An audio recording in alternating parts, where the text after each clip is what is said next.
사랑과 자비가 풍성하신 하나님 아버지, 참 감사합니다. 이렇게 하나님의 백성들이 주의 말씀 앞에 모여 주님의 생명의 말씀을 듣고 그 말씀으로 살아갈 수 있는 은혜 주셔서 감사합니다.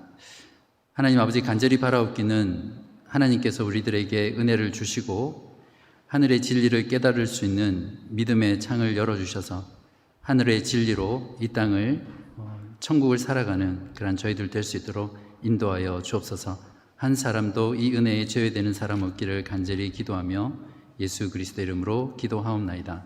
아멘. 결핍은 기쁨을 빼앗아갑니다. 모든 인간은 행복을 추구하면서 살아가지만 행복하지 않는 이유는 우리가 살아가는 세상 그 자체가 결핍으로 가득 찬 곳이기 때문에 그렇습니다. 결핍은 고통을 동반하죠. 또 여러분 생각나는 결핍을 한번 떠올려 보십시오. 어떤 것들이 있는지. 돈의 결핍, 면역 결핍, 철분 결핍, 자원 결핍, 지성 결핍, 능력 결핍, 감성 결핍, 사랑 결핍, 애정 결핍, 믿음의 결핍. 그러니까 결핍이라는 그 자체가 우리에게 고통과 또 슬픔을 주는 그런 것입니다. 지금 여러분에게 가장 큰 결핍이 있다면, 또 여러분에게 가장 큰 아픔을 주는 결핍이 있다면 어떤 것인지 한번 생각해 보십시오. 이에 반해서 과잉이라는 것 역시 결핍보다는 덜 할지는 모르지만 고통을 동반하기는 마찬가지입니다. 과잉 생산, 과잉 소비, 과잉 보호, 과잉 단속, 과잉 인구, 과잉 중성, 이런 모든 것들이 정상적이지 않고 우리들에게 고통을 주는 것들입니다. 그런데 과잉 행복이라는 것은 고통이 아니라 즐거움을 주죠.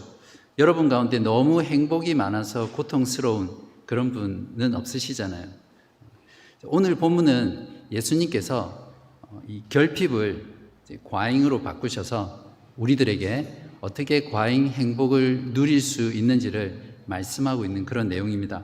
바라기는 오늘 말씀을 통해서 예수 그리스도 안에 있는 이 과잉 행복을 여러분들이 정말 누리고 돌아가시는 그런 시간 되기를 간절히 바랍니다. 자, 이제 본문 이야기로 한번 들어가 보겠습니다. 1절과 2절을 보십시오. 사흘째 되던 날 갈릴리 가나에 혼례가 있어 예수의 어머니도 거기 계시고 예수와 그 제자들도 혼례의 청함을 받았더니, 예수님께서 나다나엘을 제자로 부르신 후 3일째 되는 그 날을 말합니다. 예수님과 그의 제자들이 바로 이날 가나에 있는 혼인잔치에 초대를 받았습니다. 가나라는 동네는 나다나엘이 메시아를 만났다라고 빌립이 이야기하니까 나사렛에서 무슨 선한 것이 나오겠느냐라고 무시하던 그 나사렛에서 한 북쪽으로 한 8km 정도 떨어진 작은 시골 동네였거든요. 예수님의 어머니인 마리아는 이미 잔치집에 있었던 것으로 보입니다. 아마 신랑 측과 가까운 친척이었거나 또 중요한 손님이었을 것입니다. 그런데 혼인잔치에서 결코 일어나지 말아야 할 일이 발생합니다. 3절입니다. 포도주가 떨어진지라 예수의 어머니가 예수에게 이르되 저들에게 포도주가 없다 하니, 당시 유대인들의 결혼식에 있어서는 이 포도주는 가장 중요한 것이었거든요. 구약 성경에서 보면 이 포도주는 기쁨을 상징합니다. 시편 104편 15절에 보면 사람의 마음을 기쁘게 하는 포도주와 사람의 얼굴을 윤택하게 하는 기름과 사람의 마음을 힘있게 하는 양식을 주셨도다. 사사기 9장 13절에서는 포도나무가 그들에게 이르되 하나님과 사람을 기쁘게 하는 내 포도주를 내가 어찌 버리고 가서 나무들 위에 우쭐대리오 한지라. 이처럼 기쁨을 상징하는 포도주가 혼인잔치에서 떨어졌다라는 것은 그 잔치집이 이제 초상집으로 바뀐다라는 그런 의미가 있습니다. 이때 마리아가 예수님께 저들에게 포도주가 없다라고 하는 말은 저들에게 기쁨이 없습니다 이렇게 말하는 것과 동일한 것이죠. 신랑과 신랑 측 가족들은 어떻게 해서든지 이 문제를 해결해야 합니다. 그렇지 않으면 참여한 하객들에게 모욕을 줄 뿐만 아니라 그 당시 결혼 잔치와 또 포도주 공급을 책임지고 있는 신랑과 또 신랑 측 가족에게 아주 수치스러운 그런 가문의 어두운 그런 일들이 일어나기 때문입니다. 보통 유대인들의 혼인잔치는 일주일이나 2주 정도 이렇게 지속이 되거든요. 그렇기 때문에 정말 많은 양의 포도주가 필요합니다. 옆집에 가서 빌려서는 해결할 수 없는 그런 문제이죠. 만약에 오늘날처럼 그 시골 동네였던 가나에 댐머피가 있었다면 아마 한 번에 다 이 문제를 해결할 수 있을 것입니다. 여러분 표정 보니까 댐머피를 잘 모르시는 것 같아요. 주류를 전문으로 팔이하는 대형 할인 마트인데요. 아마 여러분들 가운데에서도 여러분에게 기쁨과 행복을 주는 포도주가 떨어져서 이 기쁨이 결핍된 삶을 살아가거나 또 그런 경험을 하신 분들이 계실 겁니다. 여러분에게 여러분의 인생에서 또 여러분의 삶에서 진정으로 기쁨과 행복을 주는 것은 무엇입니까? 여러분의 건강입니까? 여러분의 외모, 또 여러분의 실력, 또 여러분의 능력, 직위, 학위, 자격증, 또 여러분의 자녀, 여러분의 성공, 여러분의 집, 자동차, 이런 것들이 지금 여러분에게 기쁨과 또 행복을 주고 있습니까? 무엇이 되었든지 여러분에게 기쁨을 주고 행복하게 하는 것들이 일시적이고 외적이고 세상적인 것이라면 언젠가는, 아니 어쩌면 곧 그 기쁨이 결핍된 생활을 하시게 될 것입니다. 왜냐하면 그런 것들은 사라지는 것들이거든요.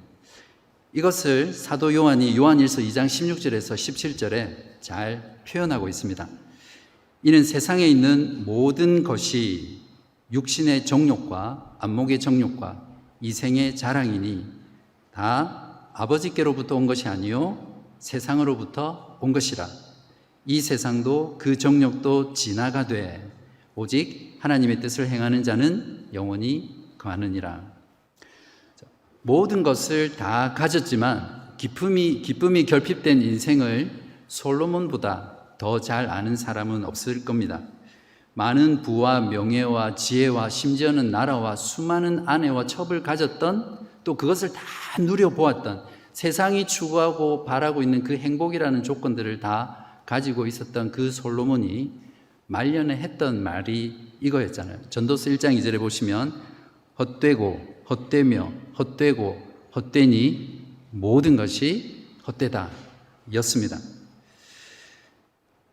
자, 이제 다시 본문으로 돌아가 보겠습니다. 예수의 어머니인 마리아가 포도주가 떨어진 상황을 해결하기 위해서 예수님께 말을 한 걸 보면 또 한 번 이 마리아가 이 혼인 잔치집에서 아주 중요한 역할을 맡았다는 것을 우리가 생각해 볼 수 있습니다. 그렇다면 여기서 마리아가 왜 포도주가 떨어진 이 위기의 상황을 신랑이 아니라, 신랑 측 가족이 아니라 예수님께 가져갔을까요? 분명한 건 아니지만 두 가지를 생각해 볼 수 있습니다. 이 당시 마리아의 남편이었던 요셉은 이미 죽었기 때문에 아마 장남이었던 예수님이 그 가정의 생계를 다 책임지고 있었을 겁니다.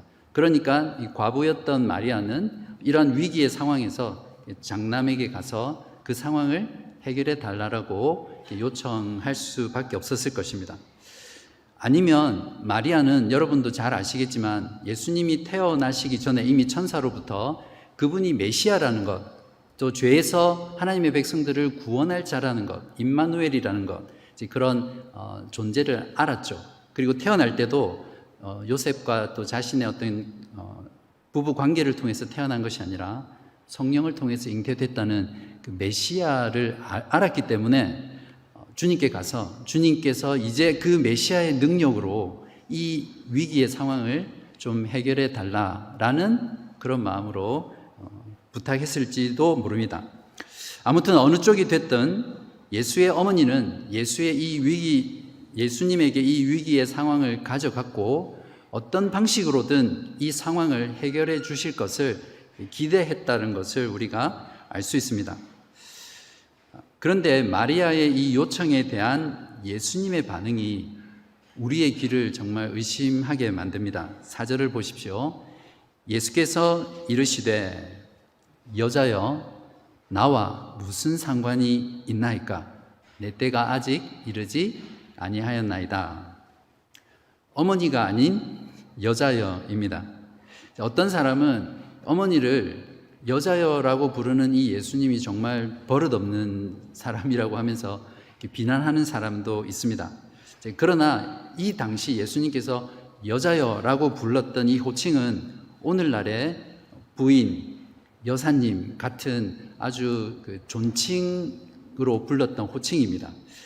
그러니까 여기서 예수님은 육신의 어머니가 부탁하는 그것을 아주 정중하게 어머니와 좀 거리를 두면서 거절하고 있는 그런 장면이죠. 나와 무슨 상관이 있나이까? 라는 것은 원어를 보면 그것이 저와 또 당신에게 무엇입니까? 이런 뜻이거든요. 그러니까 포도주가 떨어진 것은 신랑 측의 문제이지 왜 저나 어머니가 고민하십니까? 저는 그 부탁을 들어줄 수 없습니다. 그런 의미가 포함되어 있습니다. 그 이유를 말씀하시면서 내 때가 아직 아니기 때문이다 라고 하시는데요. 여기서 내 때란 요한복음을 쭉 읽어보시면 아시겠지만 예수께서 십자가에서 죽으시는 때를 가리킵니다. 지금은 기적을 베풀 때가 아니라는 말씀으로 이것을 한 것이 아니라 아직 십자가의 그 죽음을 통해서 메시아로서 영광을 받을 때가 아니라는 것을 지금 어머니에게 가르쳐주고 어떤 면에서는 꾸지람을 하고 있는 그런 부분이라고 우리가 이해할 수 있습니다. 그렇기 때문에 저는 어머니의 부탁을 들어줄 수 없습니다. 이렇게 말하는 거죠. 만일 여러분의 아들에게 뭔가를 부탁했는데 아들이 갑자기 부인 이러면서 부탁을 거절했다고 생각해 보십시오. 그럼 여러분 어떤 반응을 하시겠어요? 5절을 보십시오. 그의 어머니가 하인들에게 이르되 너희에게 무슨 말씀을 하시든지 그대로 하라 하니라. 아들에게 부인이라는 말을 듣고 또 어찌 보면 꾸지람을 받았던 이 마리아였지만 이런 반응을 한 걸 보면 마리아의 믿음이 돋보이는 것 같습니다. 마리아는 예수님의 이 거절을 완전한 거절로 받아들이지 않았던 것 같습니다. 분명 거절하셨지만 무언가를 하실 거라는 그런 기대를 가지고 그 믿음으로 하인들에게 예수님이 뭐라고 말씀하시든 무조건 순종해라 이렇게 미리 부탁을 해놓습니다. 그렇지만 우리가 여기서 마리아의 믿음과 순종을 너무 강조하시면 이 본문이 전하고자 하는 메시지를 놓치는 거거든요. 천주교에서는 이 본문을 가지고 마리아를 통하면 모든 것이 가능하다 이렇게 가르치거든요. 그러니까 이 부분은 여러분이 너무 강조하시면 안 됩니다. 자, 이제 드디어 예수님께서 이 포도주가 떨어진 위기의 상황에 개입을 하십니다. 아니나 다를까 예수님이 또 주특기를 발휘하십니다. 뭐죠? 처음에는 분명히 안 하신다고 해놓고 조금 있다가 하시잖아요. 그게 예수님의 특기인데 이번에도 어김없이 그 특기를 발휘하십니다. 그런데 우리가 여기서 의문을 가질 게 있는데 왜 예수님은 먼저 거절하신 뒤에 안 한다고 해놓고 조금 후에 이 상황을 해결해 주시는 겁니까? 그건 중요한 의미가 있는데요. 혼인잔치에서 기적을 베푸시는 이것이 육신의 어머니인 마리아 당신의 부탁으로 내가 하는 것이 아니라 하나님의 작정과 목적과 또 계획에 따라 하나님의 뜻을 이루기 위해서 내가 이 기적을 행하는 것입니다 라는 그 의미가 내포되어 있습니다. 6절을 보십시오. 거기에 유대인의 정결 예식을 따라 두세 통 드는 돌 항아리 6이 놓였는지라. 여기서 돌 항아리는 물이 든 항아리 이렇게 보시면 되는데요. 잔치집에 놓인 돌 항아리는 원래 제사장이나 성전에 들어가는 사람이 자신의 부정한 몸을 깨끗하게 씻고 깨끗한 상태에서 들어가기 위해서 해야 하는 어떤 그런 의식이었거든요. 이것이 유대인들의 장로들의 전통이 되어서 유대인들은 음식을 먹을 때나 또 밖에 나갔다가 들어올 때는 씻지 않으면 음식을 먹지 않고 또 집에 들어가지 않았습니다. 바로 그 용도로 사용되었던 것이 돌 항아리입니다. 여기서 보면 각 항아리마다 두세 통 드는 항아리다 이렇게 표현하고 있는데 쉽게 오늘날로 전환하면 한 120리터 정도 됩니다. 감이 안 오시죠? 우리 바깥에 보시면 빨간색 쓰레기통 있잖아요. 그게 140리터 제가 찾아보니까 파라마타 카운슬에 140리터더라고요. 그러니까 그거보다 조금 작은 쓰레기통만한 항아리가 6개가 쭉 집 앞에 놓여 있는 겁니다. 총 합하면 720리터나 되는 많은 물을 담을 수 있죠. 자, 7절과 9절을 보십시오. 자, 예수께서 그들에게 이르시되 항아리에 물을 채우라 하신즉 아귀까지 채우니, 여기서도 하인들의 믿음과 순종이 돋보이죠. 그냥 채우라 했는데 그 아귀까지 가득 채운, 어떤 사람은 이걸 보고 우리가 순종할 때 100%가 아니라 120%까지 하면 하나님께서 기적을 베풀어 주실 것이다. 그렇게 이해하시면 안 됩니다. 8절 보겠습니다. 이제는 떠서 연회장에게 갖다 주라 하심에 갖다 주었더니 연회장은 물로 된 포도주를 맛보고도 어디서 났는지 알지 못하되 물 떠온 하인들은 알더라. 예수님은 하인들에게 딱 두 마디 말씀을 하십니다. 먼저 항아리에 물을 채우라 말씀하니까 하인들이 아귀까지 채웁니다. 그리고 두 번째로 이제는 떠서 연회장에게 갖다 주라. 그러니까 하인들이 바로 순종했겠지만 그 사이에 많은 고민들이 있었을 거예요. 그죠? 더 큰 믿음과 순종이 요구되었습니다. 연회장에게 포도주가 아니라 이 물 채운 이 물을 떠서 주라고 하시는데 만약에 이걸 그대로 연회장에 갖다 주면 내가 욕을 들어먹을 것이 아닌가, 이런 갈등들을 했겠죠. 그러나 하인들은 예수님의 말씀대로 떠서 연회장에게 갖다 주었습니다. 역시 하인들의 믿음과 순종이 돋보이는 것 같습니다. 마찬가지입니다. 이걸 보고 하인들과 같은 그런 순종을 하면 하나님께서 기적을 넘치도록 우리에게 베푸실 것이다. 이렇게 적용하시면 안 됩니다. 자, 9절에서 연회장은 몰랐지만 물 떠온 하인들은 알더라 라는 이 부분을 보면 하인들이 항아리에서 물을 뜰 때는 분명히 포도주가 아니라 물이었다는 걸 알 수 있습니다. 그러면 물이 포도주로 변화된 시점은 언제라고 할 수 있을까요? 연회장이 그 떠온 물을 마실 때는 이미 포도주로 변해 있었기 때문에 의심하지 않고 먹었겠죠. 그래서 이것이 어디 났는지 몰랐겠죠. 물 떠온 하인들은 그걸 알았다는 것은 물을 뜰 때는 분명히 물이었는데 그것을 가지고 가는 동안 포도주로 변화되었다. 이렇게 보는 것이 가장 제가 보기에는 타당한 것 같습니다. 그러니까 하인들이 물로 된 포도주를 보면서 와우 하는 그 순간은 바로 항아리에 물을 떠서 연회장에게로 가지고 가는 그 순간들마다입니다. 이 하인들은 이 놀라운 기적의 한가운데서 가장 가까이에서 기적을 경험하고 체험했던 사람이었고 또 그들 손으로 이 기적을 퍼다 날른 그런 기적의 주인공 같아 보입니다. 물로 포도주를 만드신 예수님의 기적은 차고 넘치고 남아도는 그런 기적이었습니다. 와인 한 병이 몇 밀리입니까? 여러분 다 와인을 안 드시기 때문에 잘 모르는 것 같은데 750ml입니다. 제가 확인을 했거든요. 보통 세 사람이 한 병을 비운다고 가정을 하면 720리터 나누기 0.75리터 하면 와인이 960병 나옵니다. 여기에 3명이 먹으니까 한 병당 3을 곱하면 2880명이 먹을 수 있는 양이 700리터의 양입니다. 아무도 안 놀라시네요.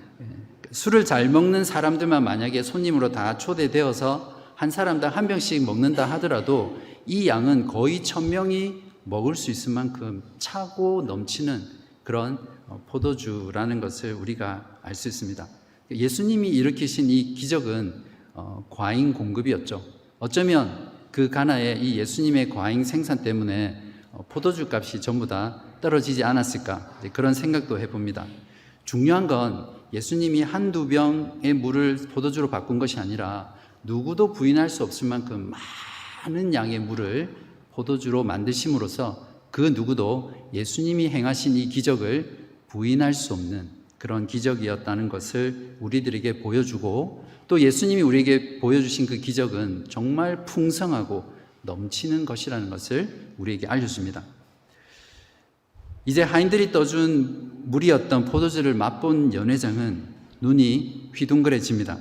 그 맛에 감탄해서 그 신랑을 칭찬하지 않을 수 없었습니다. 포도주 공급의 책임자인 신랑을 부르죠. 그리고 그에게 칭찬의 세레모니를 퍼붓습니다.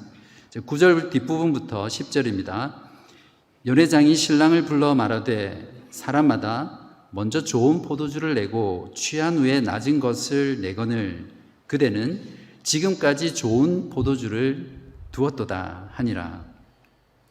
사람들 정신이 멀쩡할 때는 좋은 포도주를 내죠. 그런데 일단 손님들이 술에 취하면 그때는 맛으로 술을 먹는 것이 아니라 술을 먹는 단계죠. 그때부터는 이제 술에다가 포도주에다가 물을 타거나 또 질이 낮은 포도주를 내는 것이 그 당시 잔치의 관행이었다고 합니다.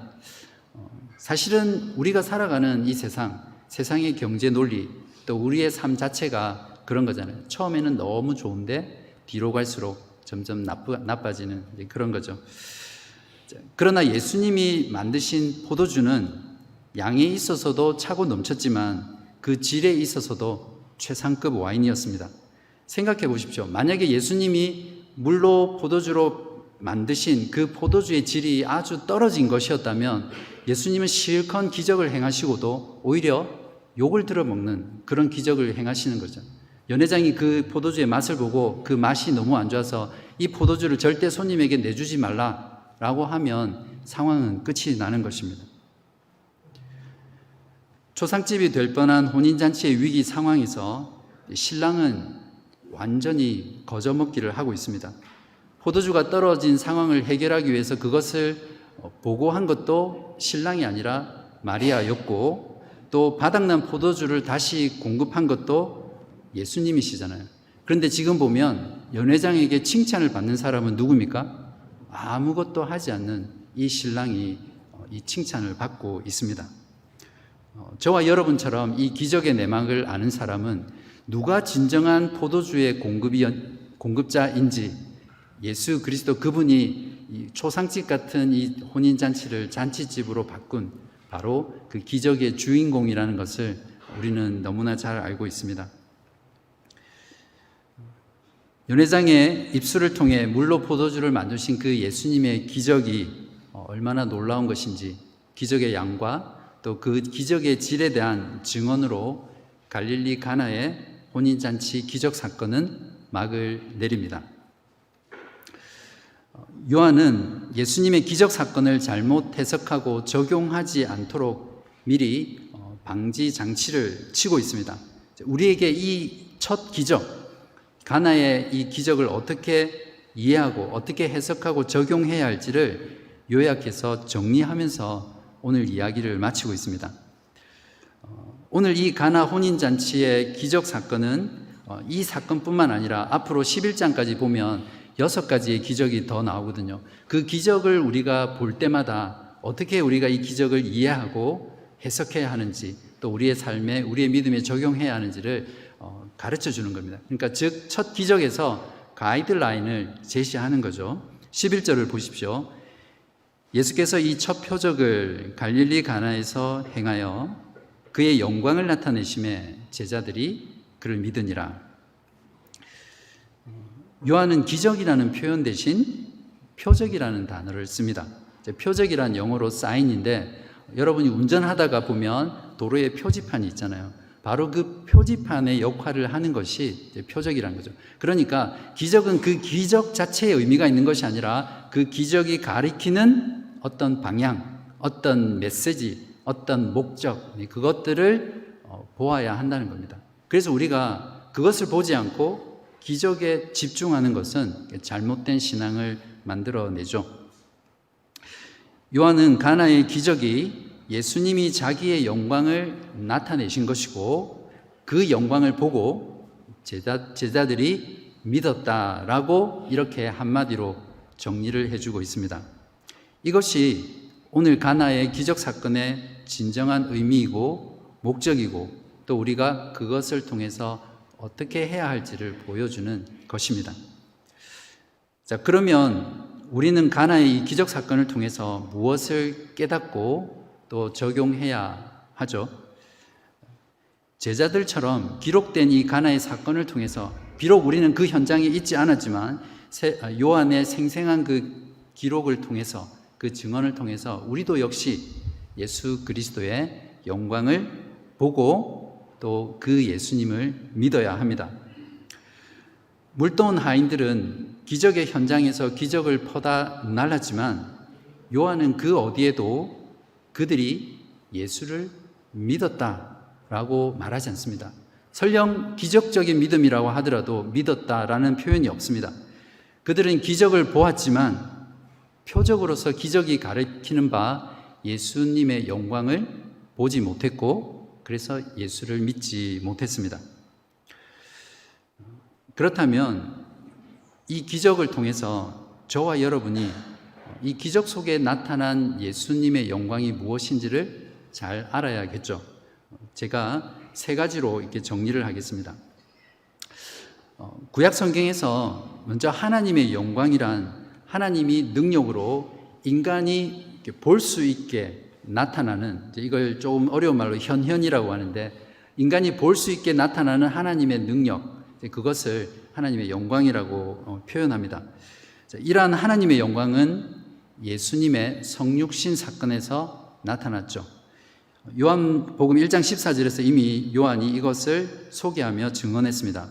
말씀이 육신이 되어 우리 가운데 거하심에 우리가 그의 영광을 보니 아버지의 독생자의 영광이요 은혜와 진리가 충만하더라.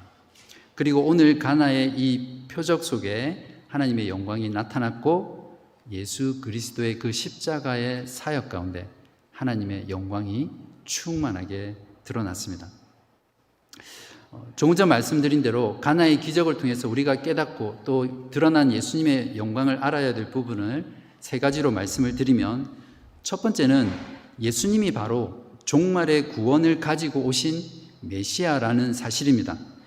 구약 성경은 종말에 임할 하나님 나라와 구원을 풍성한 잔치 또 넘치는 포도주로 표현했거든요.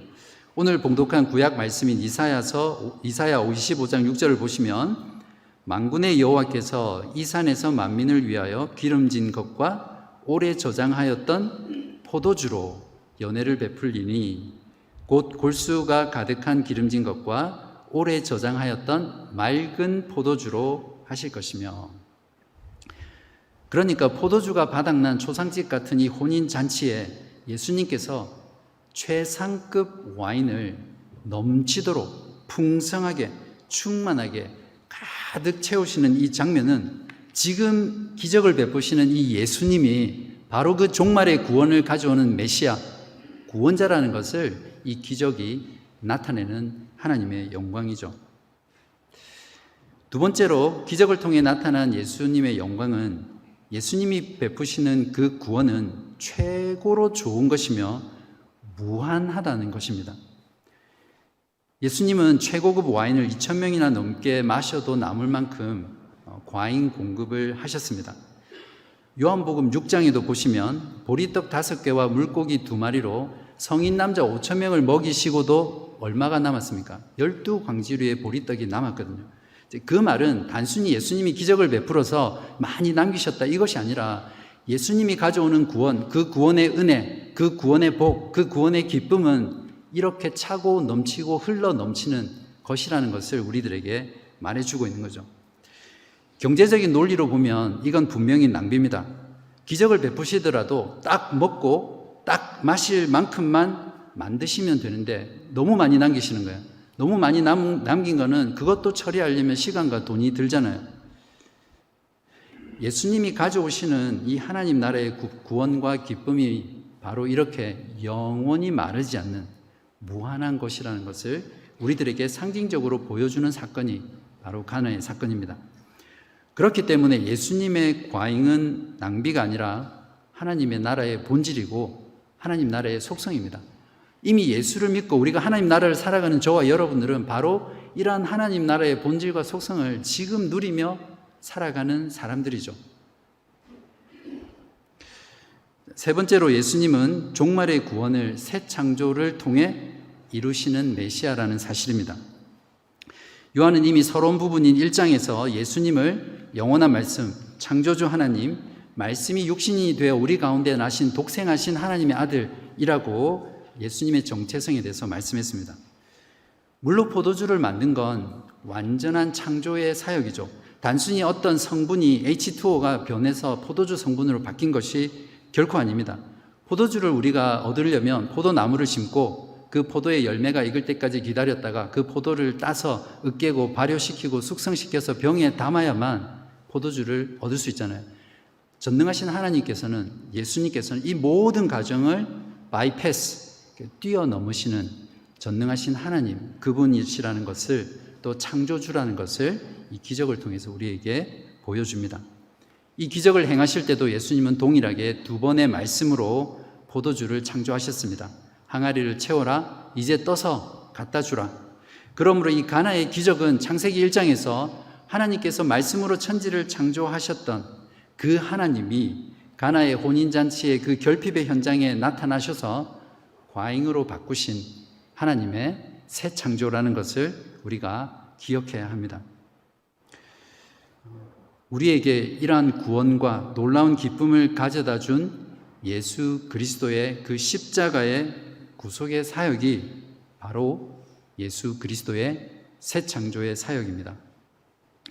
고린도후서 5장 17절에 보시면 그런즉 누구든지 그리스도 안에 있으면 무엇이라고요? 새로운 피조물이라. 이전 것은 지나갔으니 보라, 새 것이 되었도다. 사람의 병든 마음, 죄로 인해서 하나님을 떠나 있는 그 마음을 새롭게 창조하시고 변화시키시고 새로운 피조물이 되게 하시는 이것이야말로 진정한 하나님의 새 창조의 사역인 구원입니다. 다이아몬드보다도 더 단단하게 굳어버린 하나님을 반역하는 자의 마음을 아기의 살처럼 부드럽게 만드셔서 회개하는 심령으로 만드시고 예수 그리스도와 복음을 받아들일 수 있게 하는 그 일은 예수님께서 물로 포도주를 만드신 그 창조의 기적보다도 더 위대하고 더 놀라운, 궁극적으로 예수님께서 이 땅 가운데 오셔서 행하신 기적의 사건이라고 우리는 이해해야 합니다. 누구라고 말씀을 드릴 수는 없지만 지난주에 시니어 선생님 댁 가정을 방문을 했었습니다. 두 분 다 80을 훌쩍 넘으신 분들인데요. 대화 중에 이런 고백을 하시더라고요, 저한테. 하나님께서 세상적으로 잘 돼서가 아니라 나 같은 자를 택해 주셔서 예수님 믿게 하시고 하나님 알게 하시고 영원한 생명을 주신 것이 너무 감사하다. 그래서 저는 요즘 그냥 왠지 모르게 기쁘고 행복합니다. 이런 고백을 하시더라고요. 저는 이 고백을 들으면서 그분의 마음 가운데 이 놀라운 복음을 심겨주시고 믿게 하시고 전혀 새로운 마음을 주셔서 새로운 존재가 되게 하신 그 하나님의 영광을 볼 수 있었습니다. 그리고 그 영광을 보면서 제 마음 가운데 정말 하나님은 살아계시는구나, 하나님 역사하시는구나, 불가능해 보일 것 같은 그 사람의 영혼을 이렇게 바꿀 수도 있으시구나, 그런 것들을 제가 깨닫게 되고 저의 믿음이 오히려 더 강화되는 그런 경험을 했습니다. 마찬가지입니다. 죄와 허물로 죽어있던 저와 여러분이 예수를 믿게 된 것이 기적이고, 가나의 기적처럼 예수를 믿는 그것이, 한 영혼이 죽게 돌아오는 그것이 예수 그리스도의 그 놀라운 새 창조의 사역을 드러내는, 그리스도의 영광을 나타내는 하나님의 표적입니다. 여러분 정말 이 사실을 믿으신다면 아멘 속으로 하십시오. 생명 대신 그리스도가 없이 살아가는 인간들의 보편적인 삶의 경험이 바로 결핍입니다. 많이 가질수록 더 많은 결핍을 느끼는 것이 인간의 본성입니다. 그것이 바로 사탄의 지배 아래 살아가는 인간 존재의 삶의 현실이고 본질입니다. 많이 가져도 만족이 없고 늘 비교하고 경쟁하며 시기하고 질투하며 원망하고 또 증오하면서 이 마음 가운데 참된 안식이 없는 그런 삶을 살아가는 것이 그리스도 없이 살아가는 결핍된 삶입니다. 예수 그리스도 그분은 영원부터 계신 말씀이신 하나님이시고요. 모든 것을 말씀으로 창조하신 창조자이시고 그분 안에 참 생명, 영원한 생명이 있으며 또 사람들의 빛이 되신 분이십니다. 그러므로 예수 그리스도가 가져오신 구원의 나라는 결핍이 없고 또 그 결핍이 없어 결코 불행하지 않는 행복의 나라이죠. 왜냐하면 예수 그리스도께서 최상의 기쁨과 또 최상의 만족과 최상의 구원을 무한히 우리들에게 공급하시기 때문입니다. 저와 여러분이 예수 그리스도를 영접하고 그 이름을 믿을 때 채워도 채워지지 않는 그런 결핍의 삶으로부터 떠나게 되고요. 비워도 비워지지 않는 그런 과잉의 행복을 누리며 살아갈 수 있습니다. 사랑하는 여러분, 잠시 있다가 사라질 것들을 여러분의 포도주로 삼고 결핍으로 점철된 그런 인생을 살아가시겠습니까? 아니면 구원과 기쁨을 무한히 과잉 공급하시는 예수 그리스도를 나의 기쁨의 포도주로 삼고 그분 안에서 과잉 행복을 누리며 지금 누릴 뿐만 아니라 영원토록 누리는 그런 삶을 사시겠습니까? 기도하시겠습니다.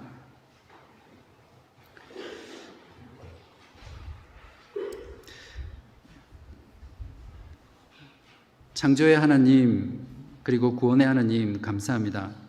오늘 요한을 통해서 우리들에게 예수께서 행하신 그 기적 사건을 보게 하시고 또 그것을 통해서 예수 그리스도가 누구이신지 그것을 통해 드러난 예수님의 영광이 무엇인지 알게 하시고 또 우리들에게 믿음을 더하여 주셔서 감사합니다. 그러나 하나님 아버지 지금까지 또 저희들의 삶 가운데 육신의 정욕과 안목의 정욕과 이생의 자랑으로 가득 찬 세상의 것들을 나의 포도주로 삼으며 그리스도 없이 행복한 삶을 추구했던 저희들의 삶을 용서하여 주옵소서. 이제 우리들의 구원자 되시고 하나님의 나라를 우리에게 가져오시며 우리 안에서 새 창조하시며 영원한 새하늘과 새 땅에서 하나님 어린 양과 혼인잔치를 이룰 그날을 소망하고 바라보며 지금 이 시간 십자가의 죽음과 부활 가운데 나타나는 하나님의 영광을 믿음으로 받아들이게 하시고 그 이름을 믿는 저희들 되게 하여 주옵소서.